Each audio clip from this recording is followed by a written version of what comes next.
कल मुझे ना ये डिसाइड करना था कि इस वीकेंड पे करना क्या है। क्या घर पे रहना है, बाहर जाना है, किसी के घर मिलने जाना है।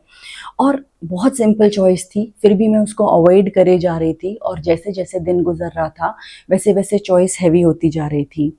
प्रॉब्लम ये नहीं थी कि मैं चॉइस नहीं कर पा रही हूँ, प्रॉब्लम ये थी कि मैं एक साथ बहुत सारे ऑप्शंस को इवैल्यूएट कर रही थी। मेरे माइंड में बहुत सारे लूप्स थे, वो खुले हुए थे और हर जगह पे मेरी एनर्जी जा रही थी क्योंकि माइंड तो प्रोसेस कर ही रहा था कि मुझे ये भी करना है, मुझे ये भी करना है, मुझे ये भी करना है। और तब समझ में आया कि इस तरह से मैं अपने माइंड का कॉग्निटिव लोड बढ़ा रही हूँ। बहुत सिंपल सॉल्यूशन था। कॉन्शियसली ये डिसाइड किया कि अब मुझे सबसे पहले एलिमिनेट करना है जो सारे ऑप्शंस मेरे दिमाग में खुले हुए हैं। और जब डिसाइड किया कि ये नहीं करना, ये नहीं करना, ये नहीं करना और एक कंक्लूजन पे आई, तो जितनी सारी एनर्जी थी जो बाहर स्प्रेड हो रही थी उस अननेसेसरी के इवैल्यूएशन में, वो सारी एनर्जी बॉडी में वापस आई।